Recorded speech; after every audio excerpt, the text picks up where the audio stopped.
Gosh, babe. This is for the ginataan. I just saw this online, yung different colors. Ang ganda niya. I'll make ube biko with yama toppings. And this for the ginataan. Here's a dancer. She helped me. Hi. She's a big girl now. Did you help me? Yeah. Is it fun? Yeah. Good. That was really, really hard. She's excited for this. She asked me to put nata de coco. Wala tayong saba na saging, but I'm going to put syempre yung sweet rice o yung malagkit. Finish it tonight. Tomorrow. We're cooking it tomorrow. March 7 be. Kasi palipat na sila kay Imta siya. Isang friend bibigyan din si Miss Erica. So isang sila. Ano yun? Lagayan. Tapos yung ube biko na mayema sa topping. Sarap, diba? Ayan, puro tayo kakanin bukas. March 7. We don't have colorful sago, kaya ito na colorful to be. Lalagyan natin ito. Meron tayong langka. Meron ako nakita online na langka, diba? 14 red. Kailangan strip siya. I'm excited. I ate ginataan 10 years ago yata. Hindi, joke lang. Mga 2 years ago. So, gagawa tayo. Ito yung sweet rice. Sweet rice. Tapos ito pansit kasi meron silang, basta aatin kami nila sis Leo sa women's conference ng Friday. 2 hours. So, ito dadalhin nilang dinner nila Dasa. So, ginataan, ube biko, and I'm going to take a video of it when we're done. So far, hi! Grabe be, snow na naman, March 7 na. Ay, check up ulit ngayong March 7. Tapos next is April. Grabe. Okay for you. And then feel on your pelvic bone. Alright. So we're right here, right at 30, which is good. Okay. And then now, this gel. It's going to be cold on your mommy, so you got to be nice and gentle, okay? Okay. So who wants to pour the gel on here?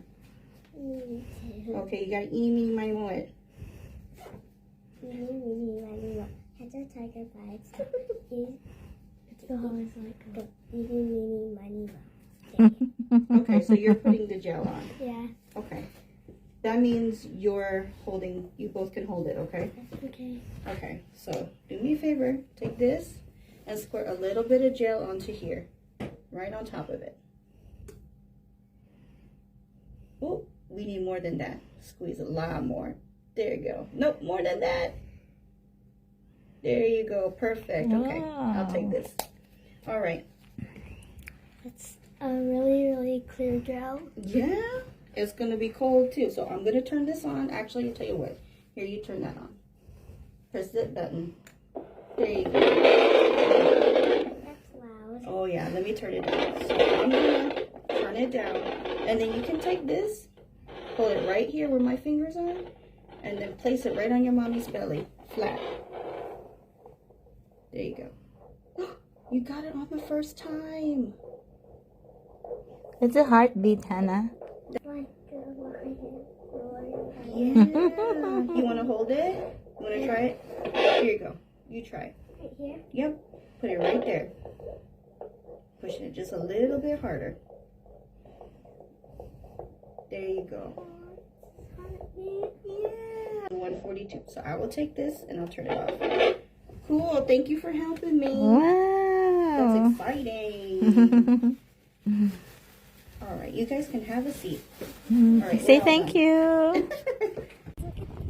Wow, snow. Come here.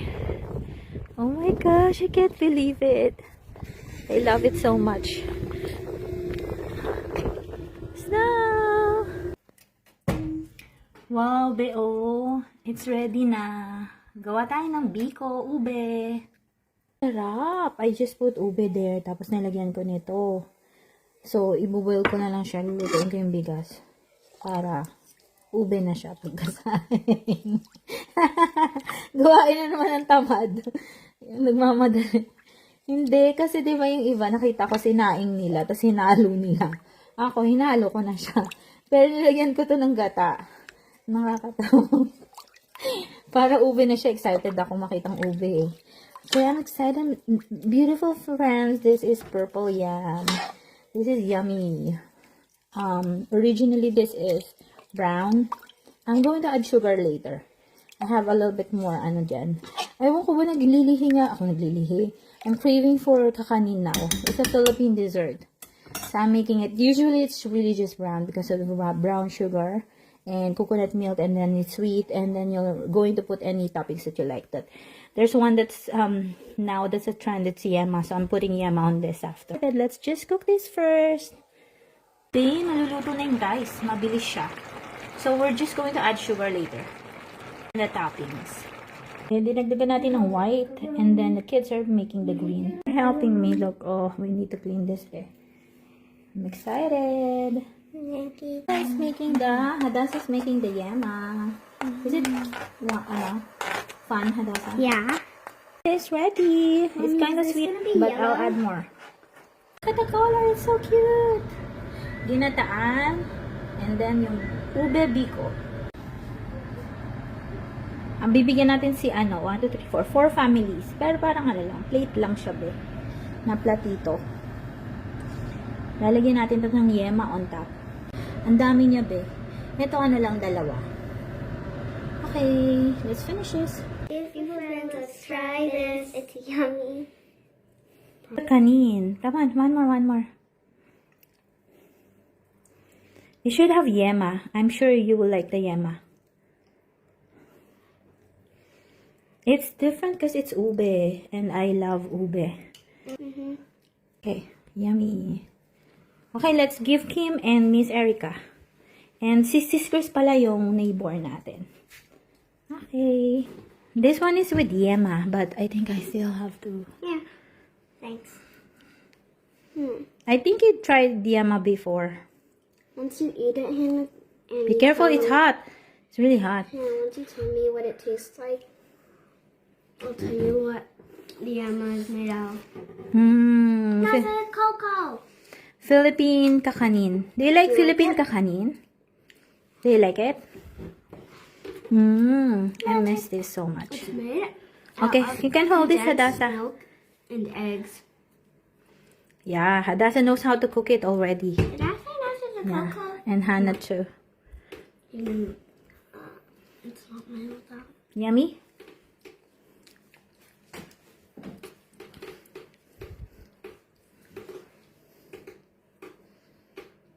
Yum. Let's eat. Let's put our biko here. We have 12 pieces. So I'm making 1 for Kim, 1 for Miss Erica, kapitbahay, Sis Chris, at saka kay Mitzi. Kasi binigyan nila ng piano, ng organ yung kids. So, 4. Tatlo, isa pa. Gagawa pa tayo isa para kay Kim. Siya. Maganda talaga yung food, no? Kasi siya, pag binigay mo as a thank you. So, ayan. Ito kasi marami sila Miss Erica. Lalagyan natin to ng yema on top. All of them. Then one more. Let's make 1 for Kim. The rest will just finish it later. Kasi yung yema, it's still hot. And this is for Sis Chris, the neighbor. She gave a ride for the kids yesterday. And I told her I'm going to make this pico ube. And I'll give her this today. So let's give her. And the rest we'll just let it yung yema cool down. We'll give this to her kasi her house is so near the house.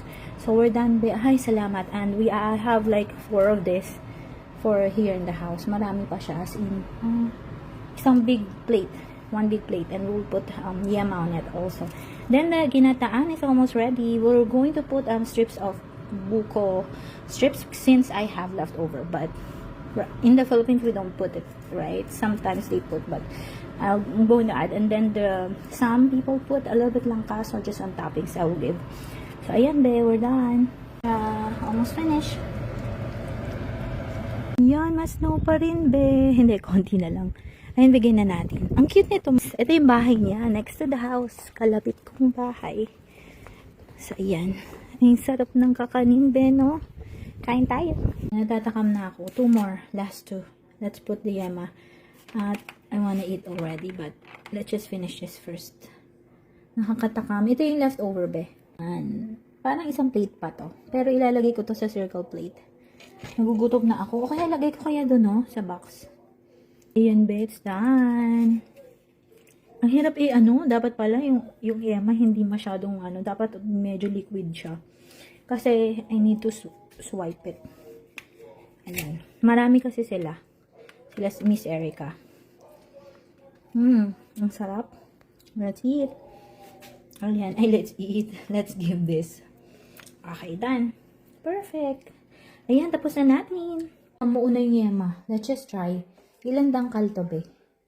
Isa't kalahating dangkal. Dami pa siya. Let's try if it's yum. Pumuna tayo, be. Let's try this, ha? If it's yum. Okay. Okay, let's try. Nabigay na natin, be, and I just have to. Kasi, be, when they do something for you, you give back, diba? You try.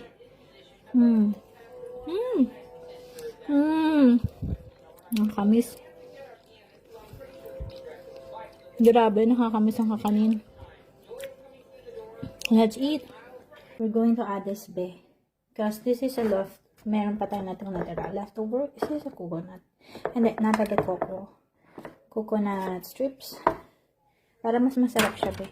I didn't add sweet potato because Americans don't like sweet potato so much. So, I'm just not adding. And the only thing that I don't have here is the banana plantain.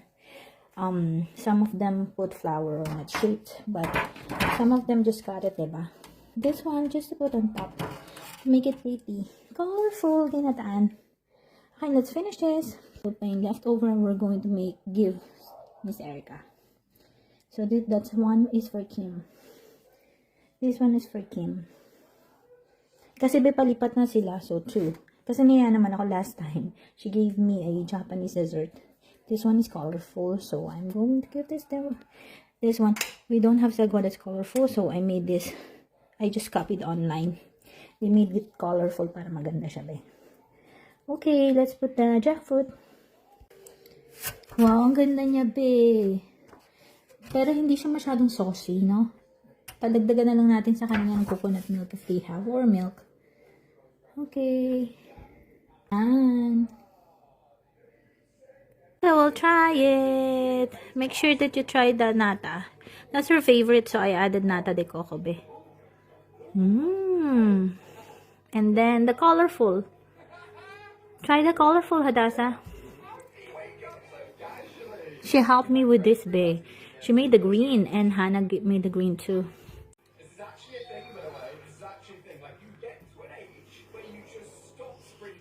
Okay. It's sweet.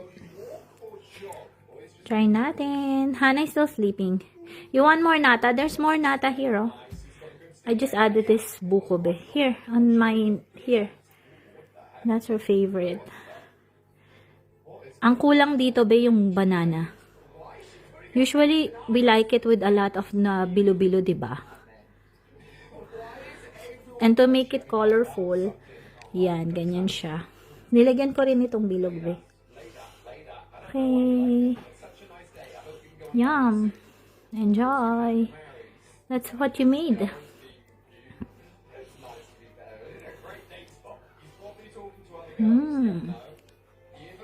Adasa asked for more. We're going to give her and Hannah. Hannah just woke up. Ang sarap palang gumawa ng kakanin. I think I'm just going to make one next time. Kasi pag dalawa, grabe, sobrang pagod. Kakanin na pagod. So, let's give this to Hadassah and Hannah. Craving for this, be. So masarap siya. Hala, grabe. Ito ay kay Hadassah, kay Hannah. Sa akin yun sa middle. Craving for kakanin. Hey, kakanin cravings. Let's eat. This is for Hadassah, for Hannah Rose, and mine in the middle. Let's eat. Let's give this. Hi, girls. Here you go. Hi. She likes nata de coco. Again, she said. Wait lang. Hold this, please. Yummy. Mostly into nata de coco daw. Oh, yummy. There's nata de coco. Come on. She's sleeping. You eat na. Only ate will eat. Siya, dasa lang muna. Ako kakain din ako, babe. My gosh. Parang ano. So, you like it? With stickers. With stickers. Let's look at the other one.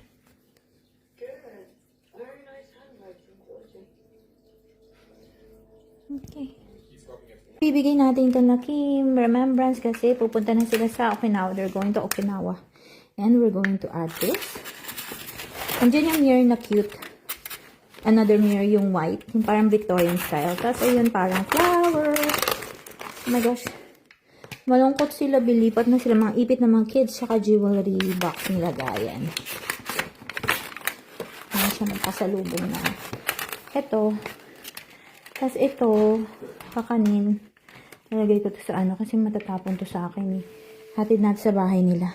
Ito yung ginataan. Para matikman nila yung Philippine dessert. Kanin para sa ano. Ang ganda na ito be. Mga verses. He first loved us. Yung do not be afraid, God is with you. Parang ganun. Bigay muna natin sa kanila. Kami pa binatira dito sa bahay. Hi!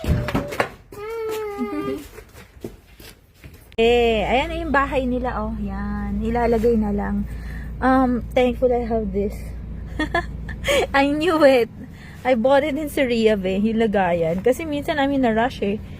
So, ayan.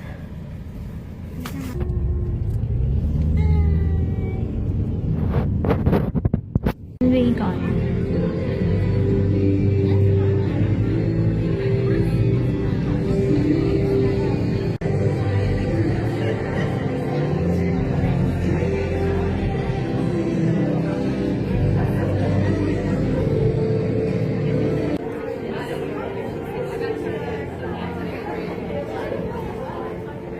Hello, neighbor. Hi! I didn't know, saw this. So cute.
Your glory fills this place.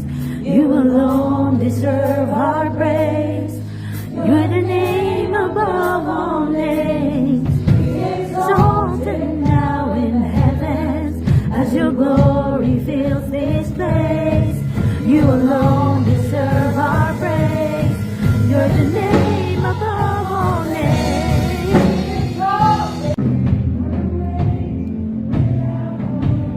Without light, fell from heaven, you came running.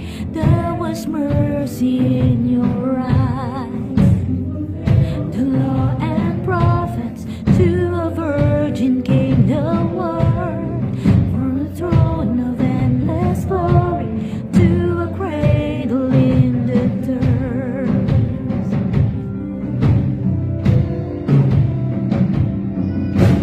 Praise the Father, praise the Son, praise the Spirit.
says, put on the whole armor of God, that you may be able to stand against the schemes of the devil. For we do not wrestle against flesh and blood, but against the rulers, against the authorities, against the cosmic powers over this present darkness, against the spiritual forces of evil in the heavenly places.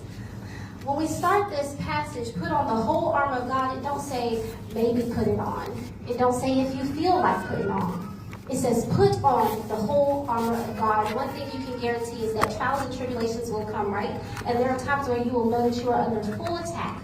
But then there's times where you'll just have schemes. A synonym for schemes is tricks. Sometimes the enemy just sows a little seed. It's not that you can't acknowledge that it's full-on war because it doesn't feel like that. It's just a little seed. It sows division, it sows discontent, it sows anxiety, it sows depression, it sows distraction. But you got to put your whole armor of God on, because if you had the helmet of salvation on, you'd have a spirit of discernment about yourselves, and you'd be able to acknowledge these schemes and ergo fight back. There are a few problems I find with the most of us as it relates to spiritual warfare, though, and that is, one, we don't know. Two, we know it and we ignore it.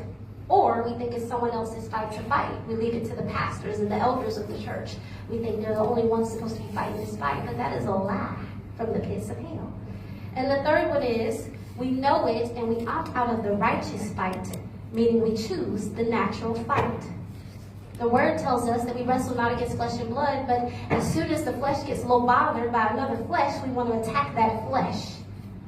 We don't go into the spirit realm and get after the problem, because oftentimes these circumstances are trying to prove something in us. But we tend to miss that part because, yeah, you bothering me. I got smoke. I want to tell you how you bothering me, as opposed to telling you what the word says or being a demonstration of it. So what I did was, this first question for you all is, which one of these stated problems best describes your response to spiritual warfare? And I want you to be honest with yourselves and write it down. You don't have to tell me. But I want you to know, because if you can acknowledge it and you do need to grow from it, now you have a point in which you can grow from. The problem with the situation is it impedes the calling on our lives and the mission that God has given us. Somebody say, what's the mission? What's the mission? I'm sorry, I didn't hear you. What's the mission? What's the mission? So glad y'all asked. The mission is to recruit, equip, and encourage women to take their place as laborers in the kingdom work, but also in the heavenly fight. Matthew 9:37-38 says, Then said he unto his disciples, The harvest truly is plenteous, but the laborers are few. Pray ye therefore the Lord of the harvest, that he will send forth laborers into his harvest. Well, the harvest is to meet human need, right? But it's also to bring people into his kingdom. What I have observed is that people are willing to labor until until it becomes uncomfortable. But the thing is, comfortable with the field unharvested. If we chose to only serve the kingdom when it's comfortable for us, we'd be like those tax collectors that only love the people that pay their taxes on time. Or we'd be like those Pharisees and Sadducees that knew the word and all the rules, but could not walk in love. And now that would just be a shame, would it not?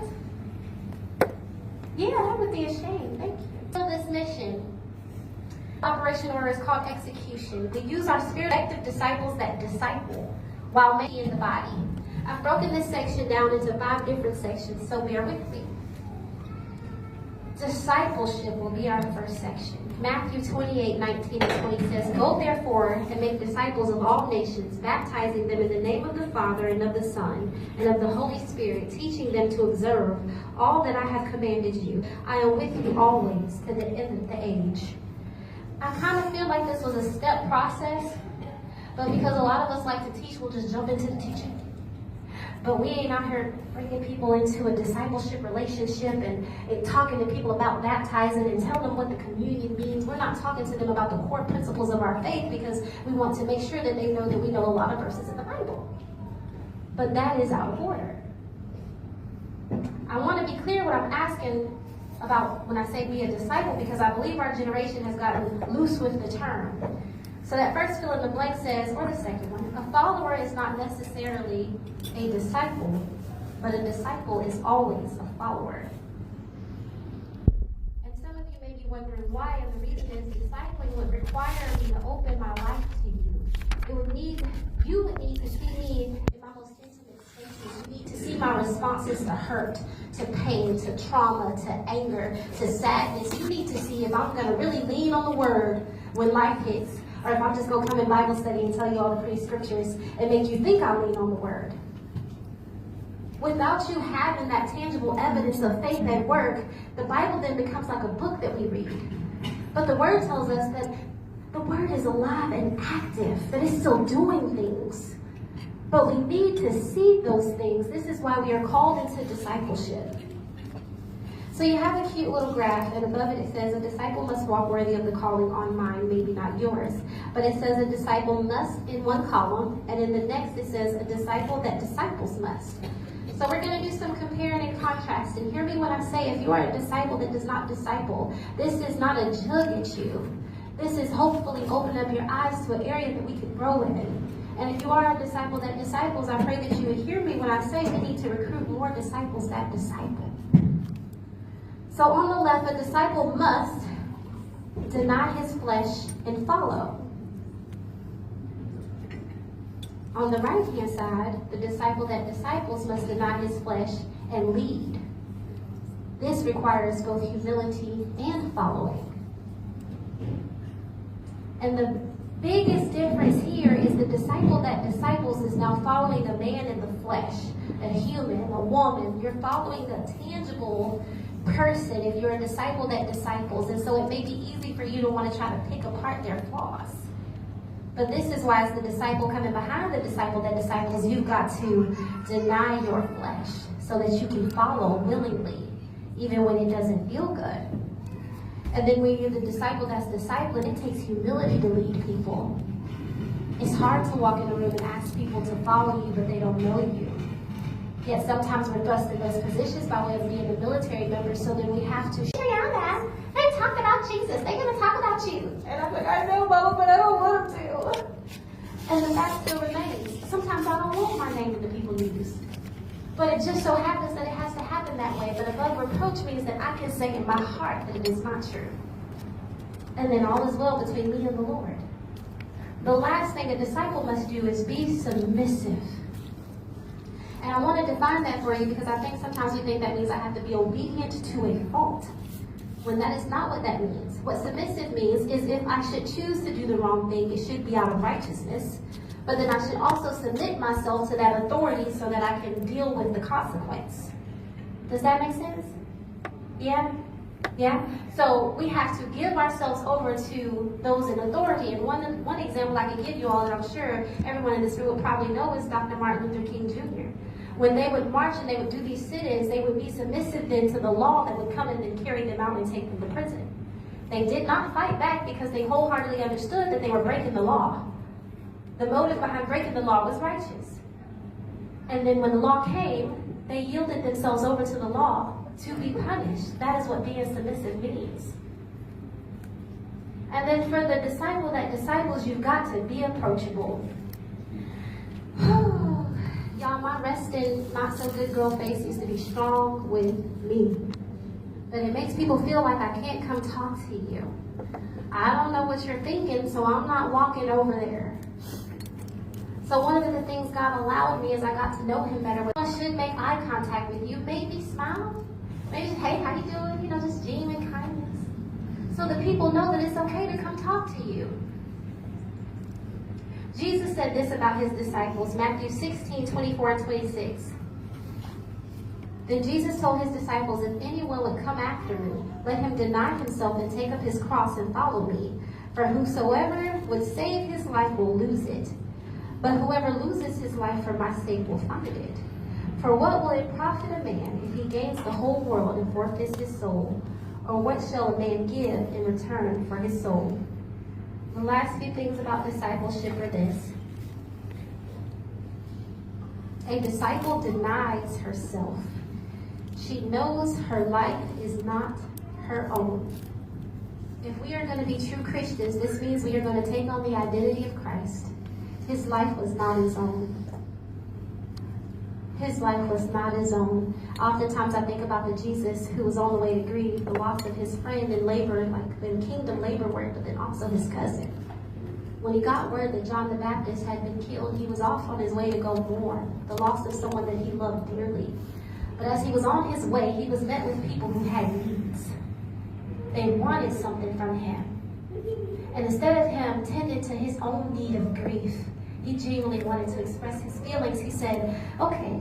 And he went with the people that had need of him. And I'm often encouraged by that because there's times where I don't wanna. I'm human, I got flesh. I don't wanna. I got 5 kids. I got a husband, he currently across the country. Sometimes I don't wanna. But when I think about Jesus and his I don't wanna, or I'd rather not moments, I'm like, yeah, God, you know what? I'm a gonna. Because I keep telling him I want to be used by him. I keep telling him that I'm available. So if I'm available, I genuinely need to be available, right? Availability can't then be based off of how I feel. I have to be available when the opportunity to serve presents itself. Our willingness to be a disciple is evidence of the Spirit of God and all mysteries and all knowledge. And if I have all faith so as to remove mountains but have not love, I am nothing. If I give away all I have, and if I deliver up my body to be burned, but have not love, I gain nothing. Somebody beat on the tables. Beat on the tables. That's what these gifts are without love. They're nagging, they're aggravated, they're loud and obnoxious. These gifts without love don't really touch the heart of people.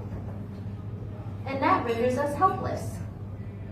Why have the gift if it's not going to do what God sent it into this world to do?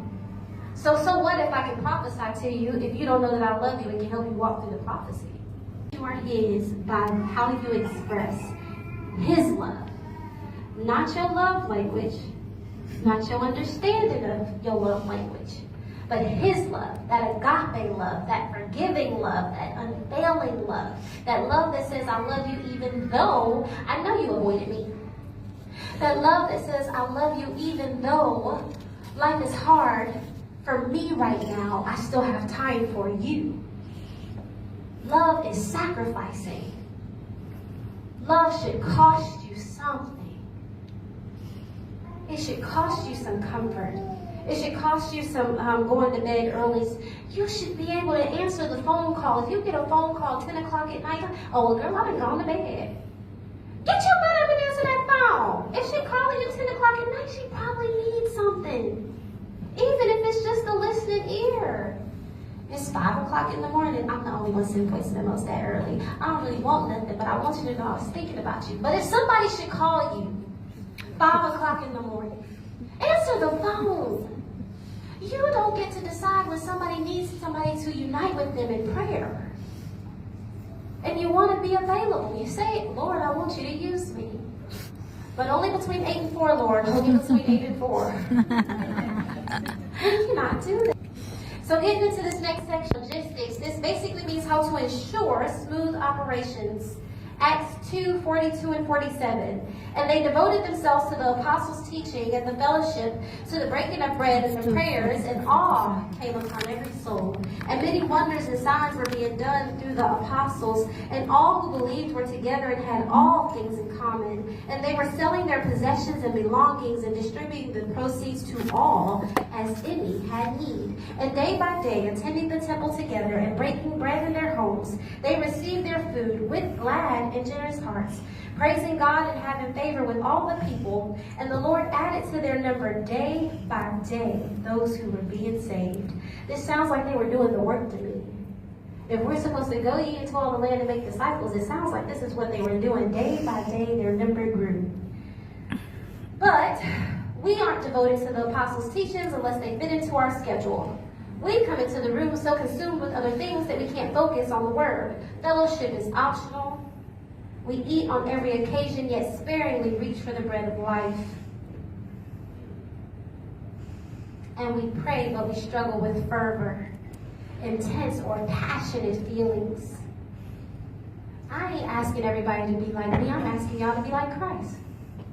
I'm asking that when you pray, you truly seek an encounter versus just saying some lovely words. And I know it gets really confusing because you see the scripture that says, when you pray, don't pray in the synagogues all loud and obnoxious as the Pharisees have done. But then you see another side that says, pray and pray fervently in the prayers of the righteous availeth much. The difference is the heart posture when you pray. If I were to get up here and pray for 30 minutes, but my heart was to truly usher in the kingdom of heaven, my heart was truly to call God to every need in this room, God would be pleased because that would be my heart.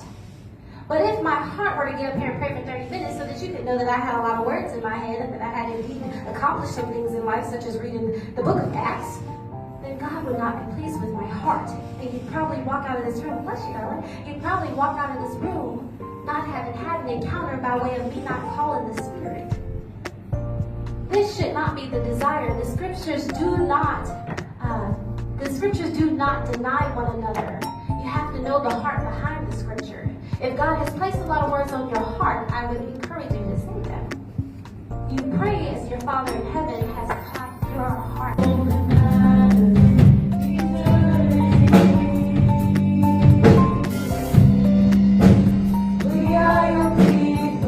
Yay! Done na, be.